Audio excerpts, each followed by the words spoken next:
ตีนแซ่บแล้วนี่น้องต้องมีเวลาเราจะเอามาให้นะมันเราจะว่าให้หลายเราจะเอามาให้เป็นตัวอย่างคือพวกน้องต้องมีคือรวมคือแบบรวมกับอันนี้ก็เราจะให้มาอันนี้ประมาณอันนึงแต่อันนี้รวม2 อันสินะต้องไปซื้อเพิ่มเพราะว่าอย่างเราได้ใส่หลายน้ำเลย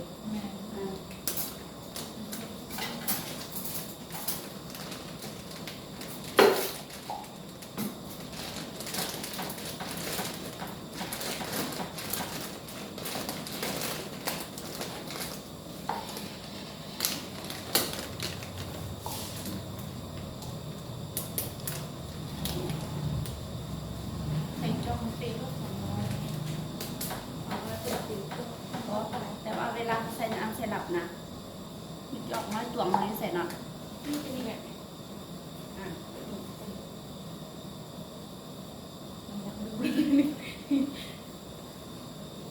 ใส่สาวน้ำใส่หลับมาใส่สาวสมมติเราจะกินน้ำพีเจอเราจะเอาใส่มันนี้เราดีพีโอพีแม่พีเอาใส่รถกระจอกขึ้นมาในนี้เลยสาว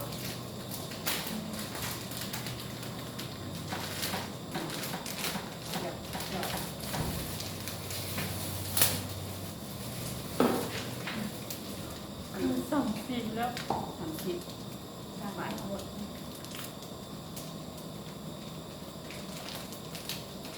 เดี๋ยวสาวนี่ก็ได้กายไปน้อยนึงก็ได้พวกนี้เลยเอาเอาเทสนี่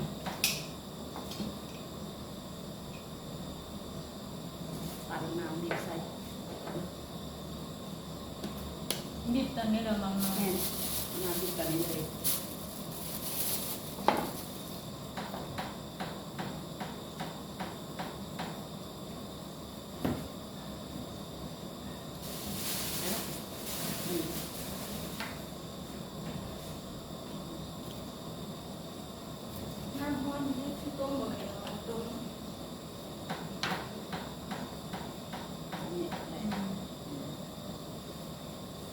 เราก็ใส่200พอดีจบนั่นเลยนะอันนี้ใส่อันนี้ใส่แมนปลาใส่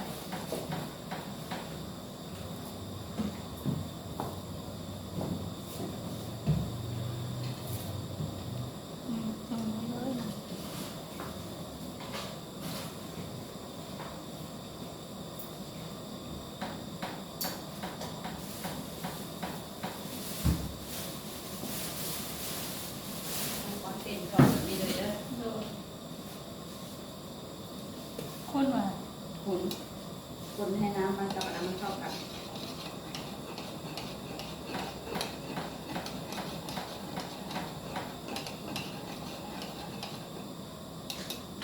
ได้แล้วนะเลย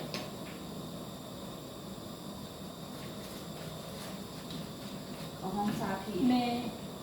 เมนูนี้เมนูไหนเมนูนี้ซาพีซาซิล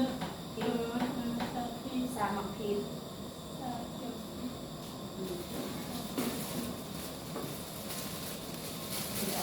เอาพอน้อยมาไว้อันนั้นตัวนี้น้ำบอสใส่ไข่มุกเนาะเมนูแน่ถ้ามันก็เต็มจอกหรือว่ามันเบิ่งแล้วมันน้อยเมียนใส่ในน้ำนี่ใส่ด้วยเมียนสานี่ใส่ด้วย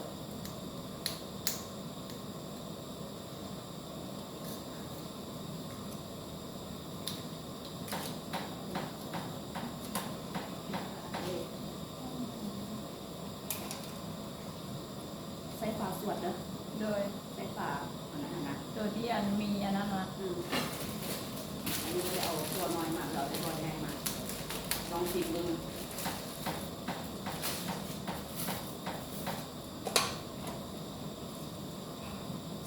มันนั้นขึ้นมาแล้วพอดีไปใส่ชิมก่อนพอดีเป็นไอซ่า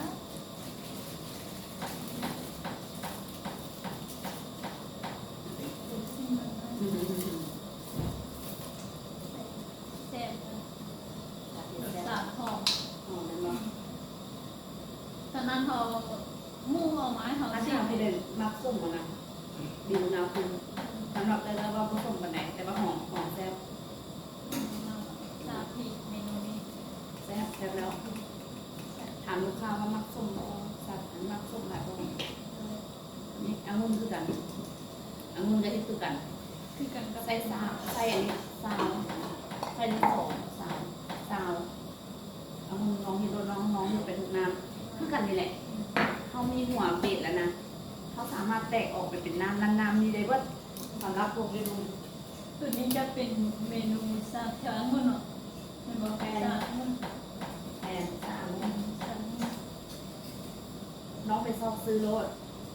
ซามารีซาซีนี่ซาซีนี่นะคนก็ไม่ค่อยนั่นกันไหนแต่ว่าซาซีมาสะซาซีแต่ถ้าเราเอาผงมาสะเหมือนซื้อมาใส่กันเลยเขาใส่ไปซีกันเลยแล้วมีผงซีแล้วมีผงซีก็ซื้อมา เดี๋ยวก็ที่แถมไปนำเครื่องนั่นนะแต่ที่จริงเดี๋ยวก็ได้มีให้ เออ มีประมาณรถเปรี้ยวนะน้องบีบใส่ตัวเองนะ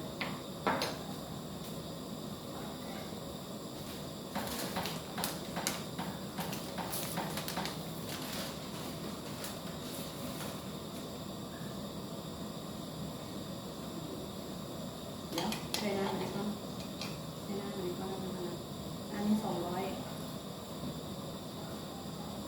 250ก็ได้ให้250เอามันจะพอได้พอดีจบหนึ่ง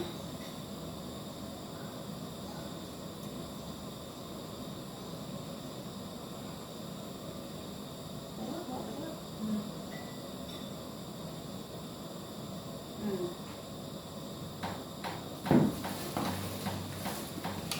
เป็นที่ขายซอยเอาแต่เอาน้ำก้อนนะน้ำก้อนเต็มจอกเลย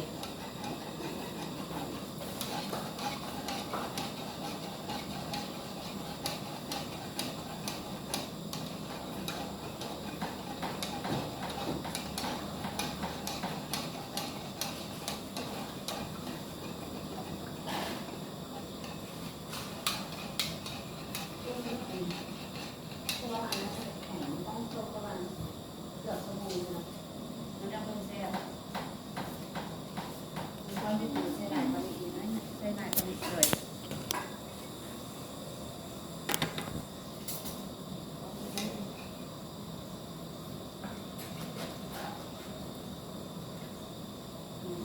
เวลานี้เราใส่น้ำก้อนอีกอะไรที่แบบ ได้ ใส่เต็มเล ได้ ย ถ้าน้องอยากใส่น้ำน้องใส่น้ำก่อนให้มันเต็ม ใส่น้ำก้อนมันจะแบบมันจะคือว่าแซ่บกว่า เอาสิมือ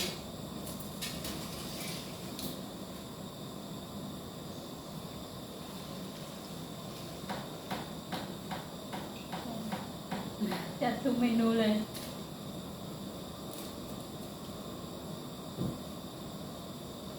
หอมปะ หอม หอมปะหอมมันก็เส้นปะ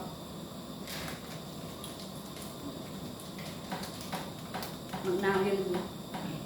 ถ้าเราใส่หมึกนาวนะมันจะเป็นหวานกลาง มันจะบอนั้นมีรสชาติเนาะ ๆ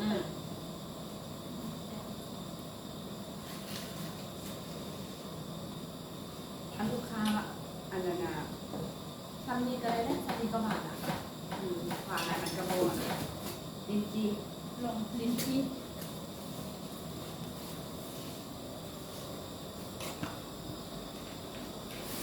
สาเขียวตัวนี้เนาะ ๆเลย ลิ้นจี่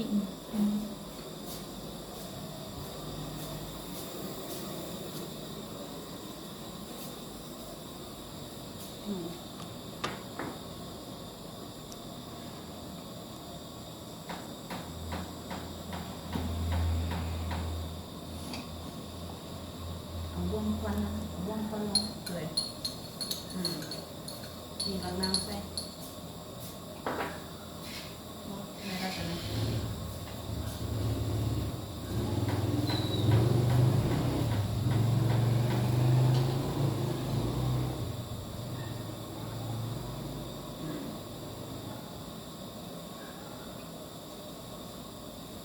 250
จิ้มแบบนี้นะ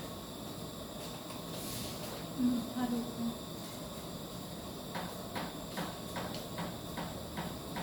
ความเป็นจิ้ม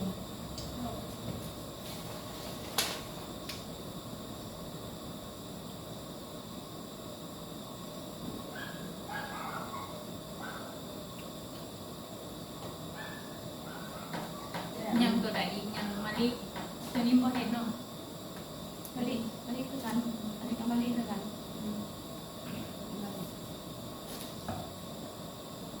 ลองให้มะลิ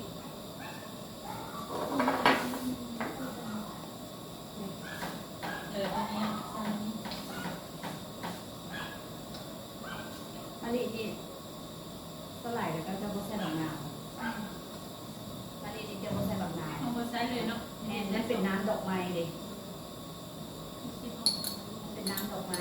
เขาจะบ่ใส่ดอกนาวเลยคิดไว้แค่น้ำดอกไม้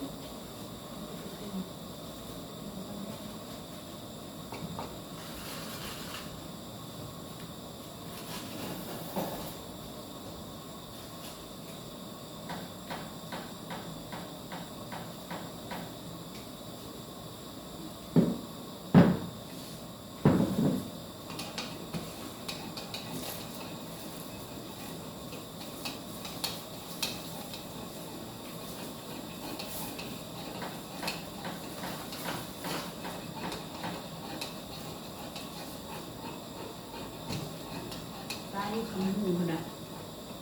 บ้านอยู่หินเหิบ บ้านที่เหนือ แม่ อันนี้ ทำมาไข่ทำมาไข่ตามนี้เฉพาะเลย เป็นเปิดอันนั้นที่ตลาดได้ไหมเนี่ย สีวิไล ก็สีได้เลยเหรอ อยู่ห้างมีเดย์ห้างชั้นนมห้างเดียวอยู่ห้างนะถึงว่าได้มีชั้นนมเพื่อเราเมื่อนั้นเราไปซื้อเรามันก็แซ่บอะไรนะแบบมีประมาณ2-3เมนูนี่เลยว่าได้มีหลายเมนู อืม แล้วก็รสชาติยังไงก็บ่รู้แล้วแบบ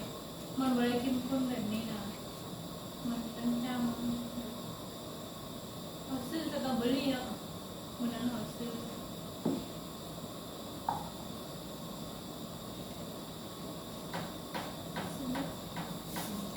แต่เราก็ติดใจแบบอันนี้แต่โดนแล้วตอนนั้นหมู่ซื้อไปกินนะเขาก็ชื่อเลยโลโก้เนี่ย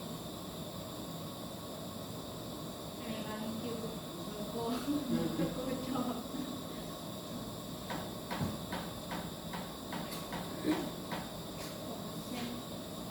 แต่มันนี่หอม หอมเป็นแบบ มี ด ก อ ลิ่ ก น ไม้ กลิ่นอย่างอยู่ในคอเนี่ยกลิ่นหอมไหมดอกไม้ถ้าเขาเห็นเมนูนี้เขาต้องฝากน้ำเนาไว้ถึงไม่ใช่กันนะด้ว ใส่ ย ใส่ดอกน้ำใส่น้ำผึ้งน้ำผึ้งเขามีบนอดหรือว่าเบิด ยังไม่ยัง น้ำมาเห็ดไว้ที่เขาเห็ดไม่เห็ดตอนน้ำผึ้งน้ำผึ้งมีแซ่บอืม อ๋อ น้ำผึ้งเห็ดรูปนอดเห็ดให้เบิ่งเดี๋ยวเขาเบิ่งของน้ำผึ้งของน้ำจะได้ใช้ของน้ำอะไรในจังไง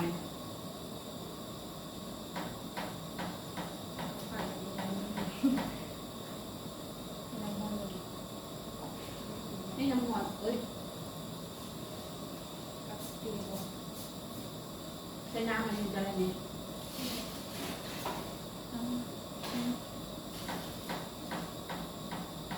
เฮ้ยจบหนึ่งตัวนี้ใส่แบบแค่ก่อน อันนั้นน้ำผึ้งนี่นะใส่อันอุ๊ยน้ำผึ้งนี่ใส่ที่รวด1.5ใส่เต็มเลยใส่เต็มจอกน้ำผึ้งนะใส่เต็มจอกทำไมน้ำผึ้งตัวนี้มันหอมเลย หอมตัวนี้ซื้ออยู่ห้างอะไร น้ำผึ้งตัวนี้มันหอมน้ำผึ้งตัวนี้ ถูกกระบี่น้ำผึ้งเนี่ยเราต้องซื้อเองเนาะ แม่นน้ำผึ้งตัวเองเพราะว่าจำไม่ได้นะ เราจำไม่ได้มีมาให้ อืม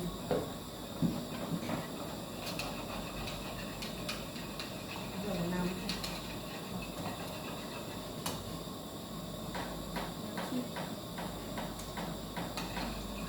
แต่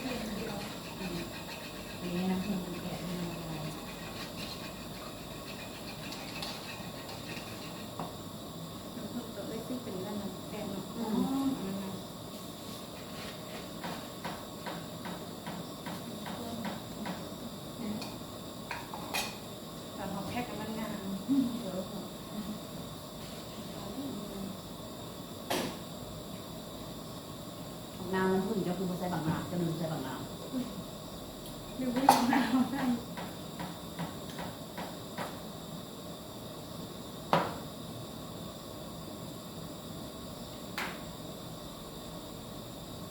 ำน้องมีอันบีบนะมันมีอันบีบหรอกบีบไป ใส่ ซื้ ตั อ วนั้ มาน ไปซื้อมาอะไรซื้อมาจากกระบี่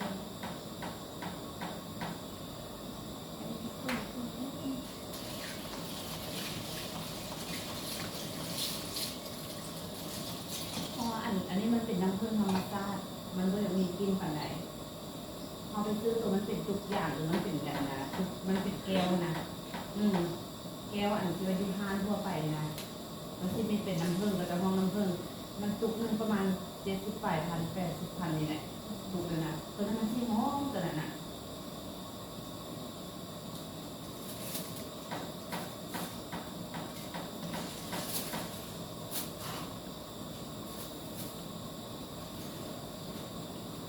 เสร็จ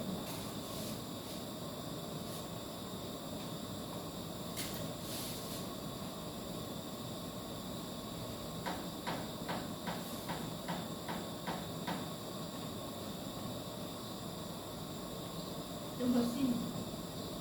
นในเองเหตุนาน มีแต่น้องพายไว้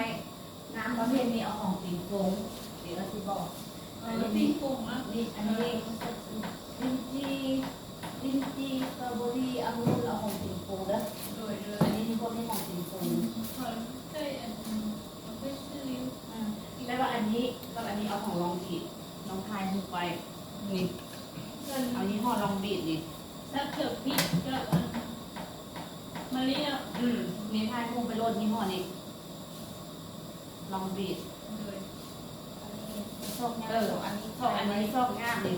มาห้ามันบุ้ยมีเกลือนั้น ดูอันนั้นเด้อดูหน้าให้เดียวอยู่แถวบางคนคน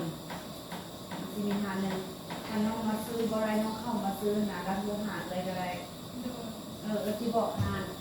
ที่บอกทานที่พาไปซื้อแล้วเธอได้ตัวมาซื้อเองแล้วก็จะถ่ายตอนนั้น มีแต่ทางเดียวที่ว่าอันอยู่นะขนหลวงนี่นะมันตัวนี้นะมันบอกมะลิกับ คาซิบ้านะมันกระแมนมันมีอยู่ทานเดียว เพราะว่าก็จะขายเครื่องเบเกอรี่มันเป็นกับขนมมันเป็นเครื่องเฮ็ดขนมเครื่องเฮ็ดอนามในเฉพาะมีจอกมีอย่างอีก มีครบทานนี่นะ เพราะว่าอันทานอื่นเดี๋ยวเจ้าก็บุ้งค่อยมีก็เห็น แต่ว่าอันนี้มีแต่ว่าอันนี้มีห่อนี้มีบ่มี จอกนี้จอกโลโก้นี้ โลโก้ คน ที่ ที่ แม่ เป็นสร้างนำอะไร แม่ต้องทำมันเลยแม่แต่ว่ามันแพงมันที่บอกเขาที่บ่ได้อันกำไรเขาซื้อไปแรกๆนะอันแม่นนั้นเจ้าซื้อมาเบิ่งนะเขาซื้อไปประมาณเล็กๆน้อยๆแต่ว่าบัดเวลาเขาเอาไปขายอีนี้นะเขาซื้อจอกซาวอ่อนเราสิแนะนำจอกซาวอ่อนนะ ตัวนี้มัน เลย สอบส่งวะ ซาวอ่อนซาว ตัว อ่อ นี้ น สอบเนาะ จอกซาวอ่อนซ้ำกันเลย แต่ว่ามันสิบ่มีโลโก้ซื่อ ถ้ามันบ่มีโลโก้ได้จะเอา ๆอันนี้นะธรรมดาเขาบ่ได้ใส่บ่ได้ใส่ฝามันสิมีตัวซีน ตัว ตัวแพ็คมันนะ ตัวนั้น ก็แล้วตัวนั้นมันมีกาดอยู่เทิงอยู่แล้ว แต่ว่าคันสมมุติน้องที่ขายซาไต้หวันนะมันต้องได้ใส่ฝานะน้องแก้วใส่อันนี้ มันจะบ่เปลือง โดย อันนี้เนี่ยมันแพงอันถุงนึงบน50 บาทหรือวะหรือว่าเท่าไหร่วะค่ะดูราคาสิเบิ่งราคาให้แพงบัดนี้แม่อยู่ก็อยากขายเครื่องแต่ว่าเจ้าก็อยากขายแต่ทางไทยเจ้าก็อยากขายแต่ว่าอันเขาก็ประหยัดงบเขาก็อยากให้พวกที่ว่าซื้อไปเขาไม่ได้เขามีกำไรคือเขาเอาไปขายเขาก็อยากให้พวกตัวมีกำไรแล้วถ้าที่มาซื้อแต่เครื่องพวกนี้นี่นะราคามันสูงมันขายเป็นเงินบาทแบบนี้ แล้วข้างนอกไปซื้อยูนอกนะตัวที่มันบ่มีกากนะมันถือกว่านี่เป็นเครื่องมันถือกว่านี่เป็นเครื่องแล้วแบบนี้เขาเจ้าที่เห็นกำไร เพราะว่าเขาไปที่ไปขายเพลงนะมันก็ได้ โดย อืม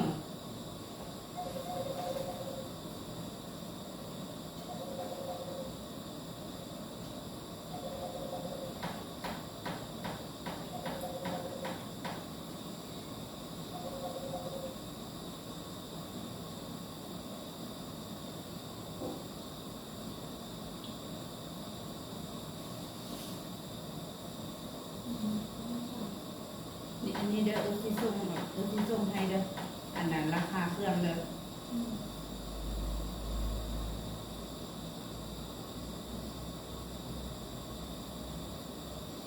ราคาเครื่องเป็นบาท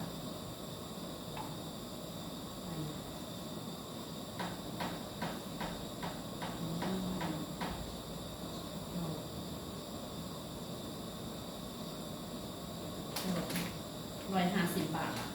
ถุงหนึ่ง50 หน่วย150 บาท นี่แม่น แสนปลาย ประมาณ10ไปเนาะ แล้ววันนี้เขาไปซื้ออยู่นอกถุงหนึ่งมันมีแต่เท่าไหร่30 บาทหรือว่า40 บาทถุงหนึ่ง50 หน่วยคือกัน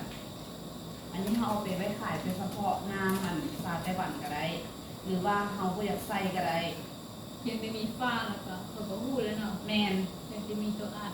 แมนมีแต่ตัวซีนน่ะตัวซีน ตัดอ้อยเพื่อนเนาะ ก็เอามานำตัวก็เอามานำยูกาตาเลยทั้งต่างเอาไว้ก็เอามานำนะมี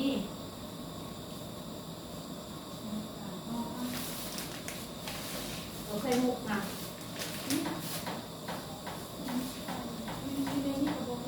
มีก็เอามานำเห็นปะไม่มีไปเอาไปยุ่งเงินนะมีอยู่ในสั่งเด้อ